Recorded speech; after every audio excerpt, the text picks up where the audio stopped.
Amém? Sabe, não foi à toa que o Senhor colocou esse tema no nosso coração. Nós temos passado por alguns dias que nós sentimos uma certa frieza espiritual. Nós sentimos que depois da pandemia, né, de ficar fechando, ficando em lockdown e voltar e fechar e voltar, a sensação que dá é que a gente vai desacostumando com esse ambiente, é que vai desacostumando com esse ambiente da presença de Deus.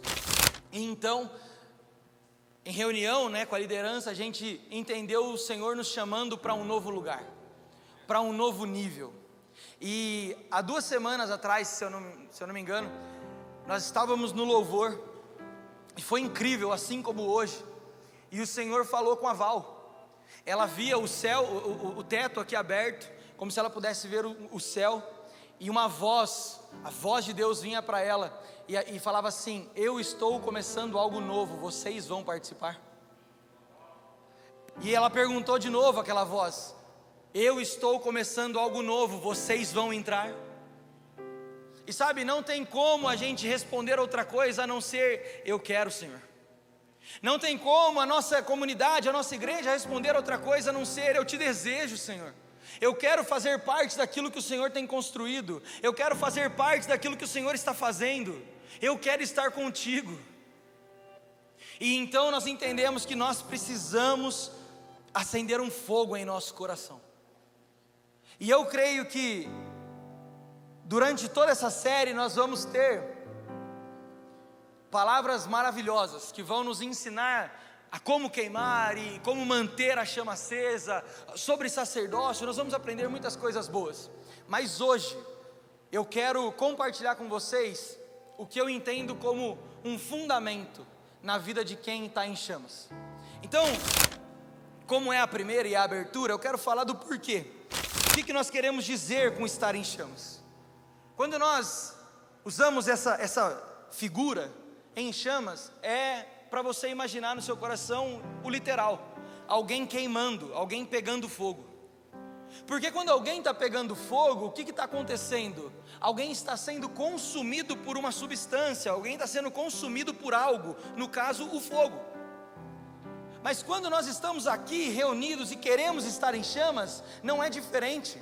Nós também queremos ser consumidos pela presença de Deus. Sabe, o desejo no nosso coração não é sobre um domingo legal. Não é sobre um domingo que eu senti algo bacana aqui. Não é a gente querendo colocar regra, porque aqui todo mundo tem que chorar, porque aqui todo mundo tem que cair no chão, porque aqui todo mundo tem que, na hora do louvor, fazer esse movimento. Não tem nada a ver com isso. O que nós estamos querendo com Em Chamas é fazer um convite: vamos participar da vida de Jesus? Vamos ter um desejo de conhecer mais a Cristo? Vamos ter um desejo de ir mais fundo no amor de Deus? É isso que nós queremos. Porque o que importa, na verdade, não é o que acontece aqui. O que importa, na verdade, é o que acontece lá fora depois. Não adianta nada a gente gastar meia hora, 40 minutos de louvor e ser incrível, e depois no nosso cotidiano, no nosso dia a dia, Jesus nem ser lembrado. Isso que aconteceu agora, aonde nós pudemos sentir um ambiente maravilhoso, é resultado de várias pessoas aqui que têm buscado dia a dia. E quando aqueles que buscam diariamente se ajuntam, meus amigos, vira um incêndio. Então, se você quer viver todo domingo isso aqui, é simples: queime por Jesus no secreto, queime por Jesus no seu dia a dia, porque vai ser simplesmente o resultado: eu pegando fogo, você pegando fogo, o Busato pegando fogo. Na hora que nós se junta, o que vai acontecer? Um fogo ainda maior. Então entenda que não é sobre o domingo, não é sobre uma frieza no culto, é sobre uma frieza de talvez nós não estarmos mais olhando para Jesus aonde nós precisamos, que é no nosso cotidiano. Sabe, nós precisamos tomar cuidado, porque nós não podemos fazer as coisas pensando apenas no ajuntamento de domingo. Nós precisamos ser igreja em todos os lugares. E a noiva que vai se casar com Jesus é uma noiva que está queimando. E se você faz parte dessa noiva, mesmo que não esteja no ajuntamento, aonde você estiver, as pessoas vão olhar e vão falar: ele tem algo diferente, ela tem algo diferente. Mesmo que ele não saiba responder, você sabe que é o fogo de Deus sobre você. Agora, estar em chamas, como eu disse, é simplesmente um convite a viver a vida de Jesus. Estar em chamas é um convite a viver a vida de Jesus. Se você me perguntar o que mais, talvez, uma mensagem ou algo que mais marcou a minha vida, ou que mais fez diferença na minha vida, eu vou responder para você que há uns 4 anos atrás, mais ou menos, eu fui numa praça, num culto, lá em São Paulo, e quem estava pregando era o Luca Martini, e lá no meio da mensagem dele, ele falou uma frase, na verdade era uma pergunta, e essa pergunta que ele fez era a seguinte: o evangelho ainda te empolga? E eu quero fazer a mesma pergunta para você hoje aqui: o evangelho ainda te empolga? Sabe, nós ainda acordamos de manhã, e a motivação para a gente levantar da cama continua sendo o evangelho? Ou foi só na primeira semana que nós aceitamos a Jesus? Ou será que nós hoje levantamos da cama porque estamos mais preocupados com o salário que tem que cair na nossa conta no final do mês, do que com o evangelho que nós precisamos viver? Ah, Arthur, mas que pesado. Eu sei, para mim também é. Mas essa é a pergunta que o Espírito está fazendo para nós hoje: o evangelho ainda te consome? O evangelho ainda é o centro do seu coração?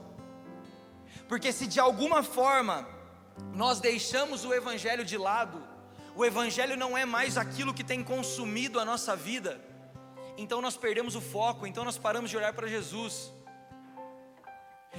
Eu recordo bastante de retiros de carnaval. Quem já foi em retiro de carnaval? Levanta a mão. Bastante gente já foi em retiro de carnaval. Você percebe que você está ficando velho quando o último retiro que você foi faz uns 7 anos, né? Tá, eu estou assim já. E quando a gente saía de retiro, era aquelas 2 semanas pós-retiro intensas, que a gente queimava de amor por Jesus. E aí passava 1 mês e você falava: nossa, lembra como foi bom no retiro? Porque a grande questão é que o evangelho não é o centro. Porque quando eu me retiro de tudo aquilo que para mim é importante e vou para um lugar adorar a Deus, Deus se torna o centro. Quando eu volto para aquelas coisas, eu coloco Deus no lugar dele, e eu volto a colocar importância naquilo que era importante antes. Então, não é sobre o domingo, não é sobre uma experiência com Deus, é sobre uma vida onde o evangelho é o centro do nosso coração. Quem quer estar em chamas aqui? Levante sua mão. Todos? Eu também. Para isso nós precisamos voltar ao evangelho. Porque eu tenho uma boa notícia para te dar. Se você está queimando hoje aqui, o que acendeu essa chama foi o evangelho. Se essa chama está se apagando, ouvir o evangelho pode reacender essa chama. E se você não tem fogo nenhum ainda no seu coração, quando você ouvir o evangelho, vai queimar na hora. Porque o evangelho é o poder de Deus. Existem muitos assuntos que nós podemos falar sobre em chamas, o fogo de Deus, a presença de Deus, mas deixa eu te falar algo: nada substitui o evangelho. Talvez você está pensando: cara, mas você quer falar do evangelho, o tema é em chamas, eu queria algo intenso. Deixa eu te falar algo então: não existe nada mais intenso do que o amor de Deus por nós. Não, mas você não sabe a experiência que eu tive. Não importa, eu não preciso saber, porque eu sei que o amor de Deus por você é muito maior do que a experiência que você teve.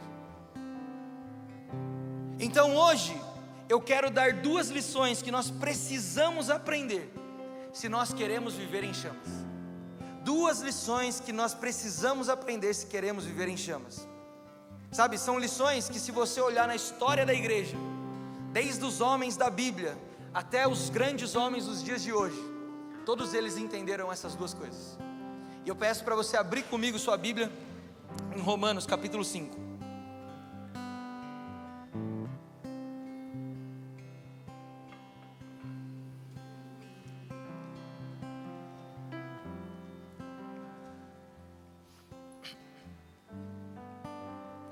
A primeira lição, enquanto você abre, a primeira lição que nós precisamos aprender é que nós somos amados por Deus. Nós somos amados por Deus. Arthur, o que isso tem a ver com fogo? Só tem fogo se tiver amor. Sabe, assim como se você tira o oxigênio do fogo, literalmente falando, se você tira o oxigênio do fogo, o que acontece com o fogo? Ele se apaga, porque ele precisa do oxigênio para estar ali queimando, sim ou não? Se você tirar o amor de Deus da sua vida, não tem fogo. Assim como o oxigênio é para a chama, o amor de Deus é para o fogo de Deus. Sem amor, sem fogo de Deus. Ou seja, o que acende a chama, o que faz ter fogo no nosso coração, é o Evangelho.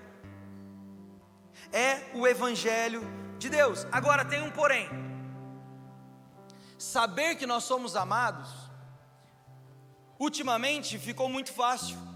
A maioria das pregações que a gente ouve é sobre o amor de Deus. Só que tem um problema nessas pregações, na grande maioria. Ela é incompleta. Porque ela fala sobre o amor de Deus sem antes mostrar a condição que eu estava. E saber do amor de Deus sem saber da minha condição é apenas saber de um amor para massagear o meu ego. Saber do amor de Deus sem saber da minha condição é apenas suprir as minhas carências. Não é evangelho. Porque o verdadeiro evangelho, o evangelho de Jesus Cristo, precisa ser anunciado pelo amor de Deus, sim, mas primeiro precisa deixar claro a nossa condição diante de Deus, porque senão ele não tem o poder que ele precisa ter. E é isso que eu quero mostrar para você hoje. Por isso que eu pedi para você abrir sua Bíblia comigo em Romanos 5. Eu quero mostrar para você a nossa condição diante de Deus. Paulo em Romanos 5:8, leia comigo. Diz assim: Mas Deus demonstra o seu amor por nós. Cristo morreu em nosso favor quando ainda éramos pecadores. Ou seja, Paulo já está deixando claro a nossa condição diante de Deus. E ele continua, vai para o verso 10. Se quando éramos inimigos de Deus, fomos reconciliados com Ele mediante a morte do seu Filho, quanto mais agora, tendo sido reconciliados, seremos salvos por sua vida. Então olha aí, em Romanos 5, Paulo dá dois exemplos da nossa condição: pecadores e inimigos de Deus. E agora, não precisa abrir, deixa eu só te dar mais uma condição que Paulo deixa lá em Efésios 2, ele diz assim: Ele vos concedeu a vida, estando vós mortos nas vossas transgressões e pecados. Então, para eu poder anunciar o amor, primeiro eu preciso anunciar a minha condição diante de Deus. E a nossa condição diante de Deus é pecador, inimigo e morto. Pecador, inimigo e morto. Não, Arthur, mas eu cresci numa família cristã. Não, Arthur, mas você não está entendendo. Os meus pais me educaram em colégios caríssimos. Eu tenho muito valor. Eu tenho uma moral maravilhosa. A moral não salva ninguém. Moral não quer dizer nada. Se não tiver evangelho, se não tiver Cristo Jesus, se não tiver encontro com Jesus, a sua condição é essa: pecador, inimigo e morto. Agora, se nós sabemos a nossa condição, aí faz sentido eu entender o amor, porque daí sim Paulo vai falar, Romanos 5:8, mas Deus demonstra o seu amor por nós, Cristo morreu em nosso favor. Se quando éramos inimigos de Deus, somos reconciliados mediante a morte do seu Filho, quanto mais agora, tendo sido reconciliados, seremos salvos por sua vida. E em Efésios ele fala: Ele vos concedeu a vida. Ou seja, graças a Deus pelo amor de Cristo Jesus por nós. Porque se antes eu era pecador, inimigo e morto, agora eu sou justificado, filho de Deus e tenho vida eterna. Essa é a nossa condição estando em Cristo Jesus. E é por isso que o Evangelho é a única coisa que pode acender a chama no nosso coração. Porque se isso não acende um fogo no seu coração, saber que você merecia a condenação e a ira de Deus, e agora você é chamado de filho amado, nada mais vai acender um fogo no seu coração. Não importa o tanto de emoção eu coloque na minha voz, não acende um fogo. O que acende o fogo é saber o quanto Deus te ama. Graças a Deus por Cristo Jesus. Agora deixa eu te contar um pouquinho mais da nossa condição. Não precisa abrir.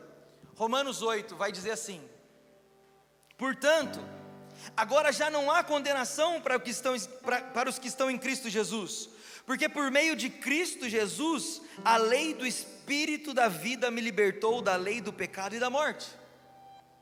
Ou seja, se antes eu era acusado por ser pecador, inimigo e morto, agora o que me acusava não me acusa mais, pois eu sou justificado em Cristo Jesus. Cristo Jesus tomou essa posição e me deu a sua justificação. Agora o Pai pode olhar para mim e para você e falar: eu te amo. Agora nada mais pode nos acusar. Agora isso já é maravilhoso, não ser acusado já é maravilhoso. Mas veja como Paulo termina o capítulo 8. Ele vai dizer assim: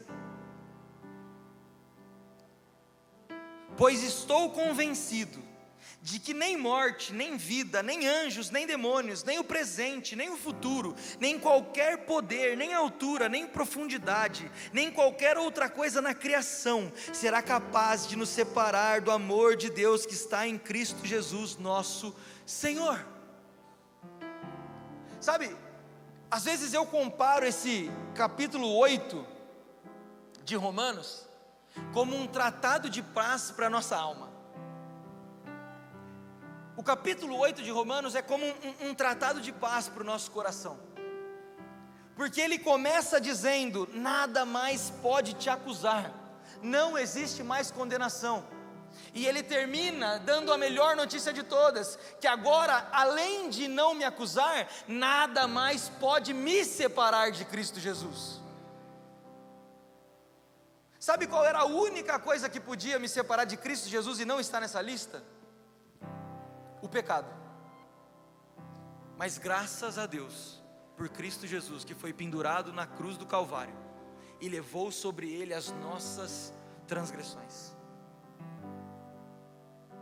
Por conta do sacrifício de Cristo, o pecado não pode estar nessa lista, porque o pecado não pode mais nos acusar, o pecado não pode mais nos separar, porque Cristo Jesus pagou. E deixa eu te dar a melhor notícia de todas: Cristo Jesus que pagou, governa e tem poder sobre todas as coisas. Quem pagou o preço por nós tem domínio sobre tudo. Então fique tranquilo, porque você é muito amado por Deus. Sabe, nós precisamos entender que o amor é a grande chave para que a gente queime de amor por Jesus. Como assim, Arthur? É porque naturalmente o ser humano tenta amar a Deus. Não, eu quero amar muito Jesus. Não, eu quero amar muito Jesus. Não, eu amo muito Jesus. Deixa eu te falar uma coisa: se você primeiro não entender o quanto você é amado, o seu amor é insignificante. Porque a verdade toda é que nós não temos nada de bom para dar, a não ser que antes recebemos dele. O nosso amor sem receber o amor dele vai acabar em poucos dias, porque ninguém aqui tem a capacidade de continuar amando se não for pelo amor de Deus. Então, quem mais entender que é amado, mais vai poder amar de volta. Quem mais compreende o quanto é amado, mais vai amar de volta. Ou seja, mais vai amar Jesus, mais vai queimar de amor por Jesus. Então o que nós precisamos entender é o que Jesus já nos ensinou. Abre comigo Lucas 7.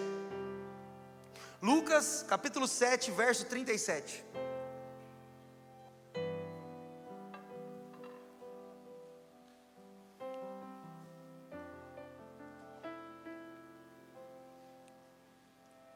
Você está feliz ainda? Você está queimando de amor por Jesus? É isso.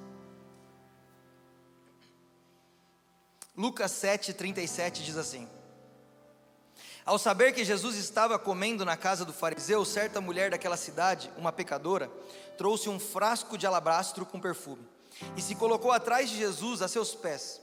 Chorando, começou a molhar-lhe os pés com as suas lágrimas. Depois os enxugou com seus cabelos, beijou-os e os ungiu com perfume.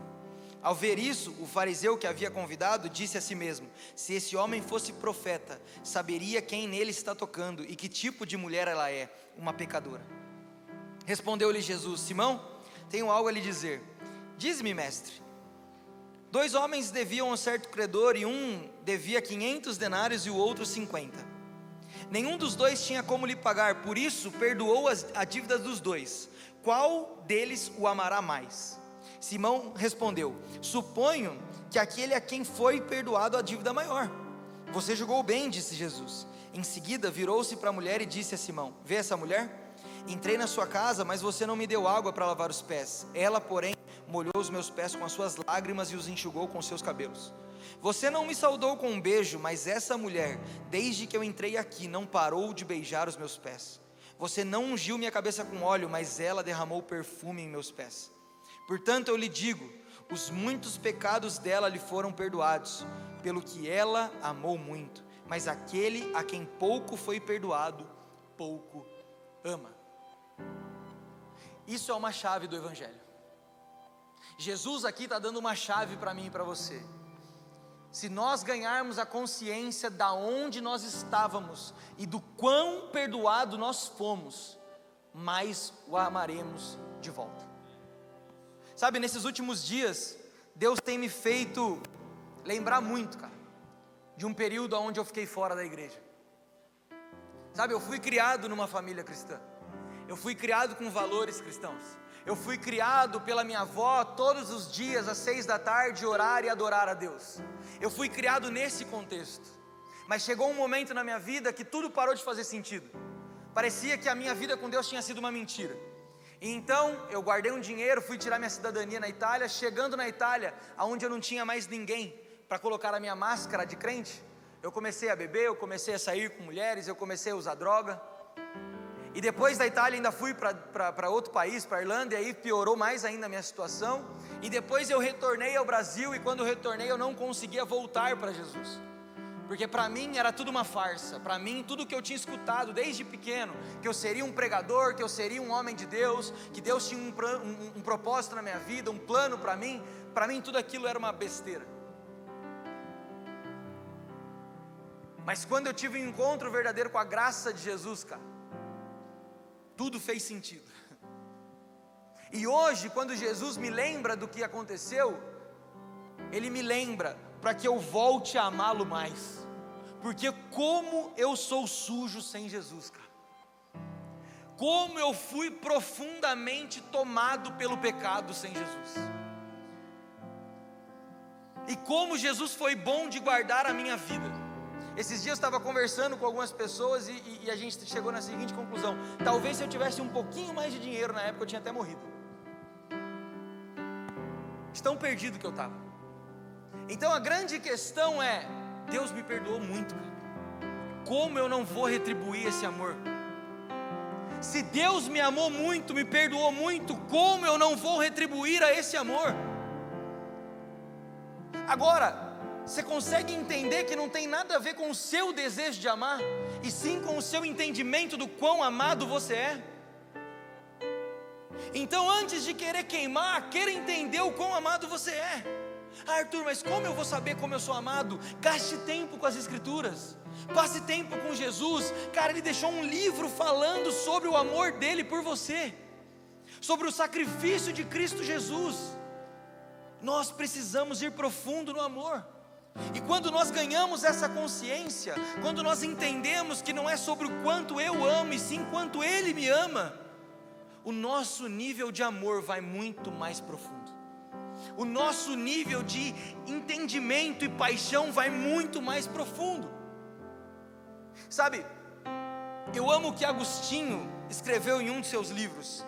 Presta atenção nisso. Agostinho, um dos maiores homens de Deus da história, escreveu: a minha consciência, Senhor, não duvida, antes tenho a certeza de que te amo. Feriste o meu coração com a tua palavra e te amei.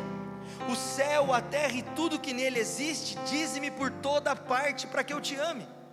Mas o que eu amo quando te amo? Você já parou para pensar no que você ama quando você ama a Deus?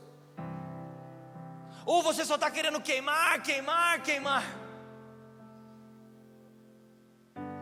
O grande problema talvez da nossa geração é que nós estamos querendo queimar de amor por alguém que nós não conhecemos. O grande problema da nossa geração é que nós não paramos para pensar em quem nós amamos. Não, o importante é queimar, cara, eu estou sentindo algo gostoso. Não é sobre sentir, é sobre saber quem está te amando e quem você está amando de volta. Deus, o que eu amo quando eu te amo? Para pensar nisso. Quando você ama a Deus, o que você ama? É profundo, eu sei, mas é uma provocação para nós aqui hoje. O que nós amamos quando amamos a Deus? Sabe, talvez o que os meus olhos enxergam e o que eu mais amo é a minha esposa e os meus filhos. Mas quando eu falo de Deus, cara, tem que ser um amor muito maior, porque eu estou falando daquele que me tirou da ira, da condenação e me transportou para o reino do seu Filho. Eu estou falando daquele que me amou primeiro sem eu merecer. Eu estou falando daquele que trocou a minha veste, colocou uma nova sandália, um anel no meu dedo e me chama de filho amado. É sobre esse que eu estou falando. Não tem como o nosso amor ser comparado a coisas fúteis. Sabe, tem algo que me irrita profundamente, e eu não quero julgar ninguém que faz isso, por favor. Não estou julgando a pessoa que faz isso, mas sabe algo que me irrita? Quando nós subimos aqui no púlpito, onde nós pregamos o Evangelho, e aí o culto está meio frio, o louvor está meio frio, aí alguém sobe e fala assim: vamos lá, gente, para que time você torce? Ah, se fosse o Corinthians, como você ia comemorar gol? Para Jesus tem que ser igual. Pelo amor de Deus, gente. Igual ao Corinthians, igual ao Palmeiras, sério.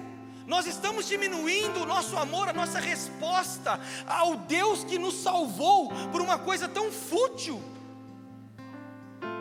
Deus, o que eu amo quando eu te amo? Se um dia nós conseguirmos responder isso, o nosso amor não vai ser fútil. O nosso amor vai ser verdadeiro, vai ser intenso e vai ser constante. Como eu disse, quem quer queimar aqui? Então vamos começar a responder perguntas profundas.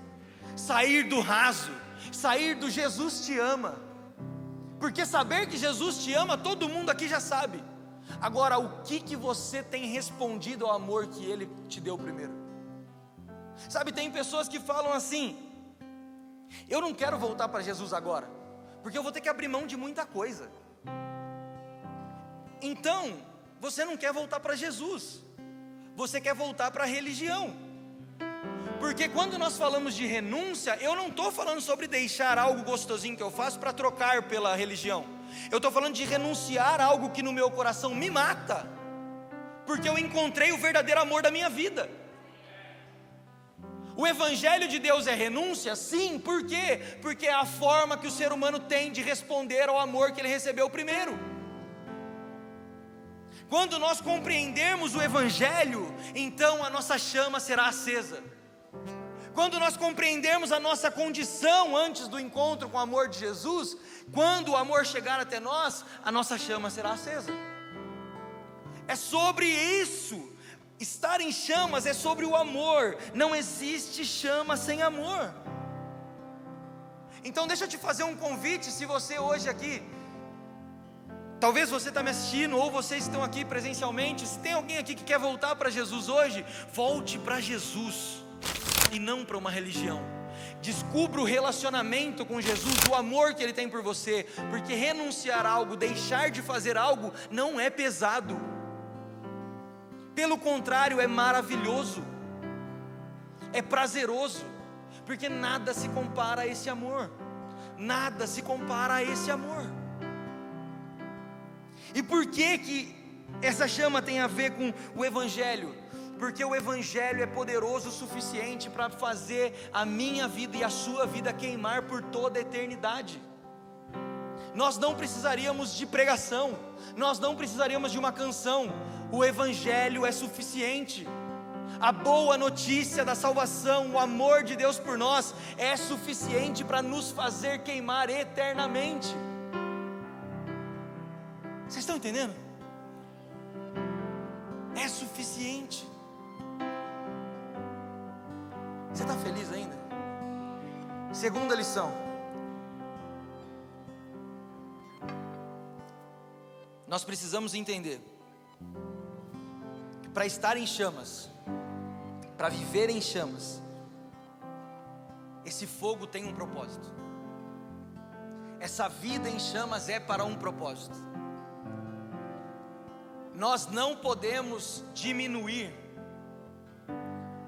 a chama de Deus, o fogo de Deus que nós carregamos para nós mesmos. Sabe, eu amo que o Tiago e o Douglas ensinam sobre o propósito, que a frase é: propósito é o casamento do chamado com a missão. Propósito é o casamento do chamado com a missão. Quando você entende o Evangelho, você é salvo por Cristo Jesus, você passa a ter um chamado.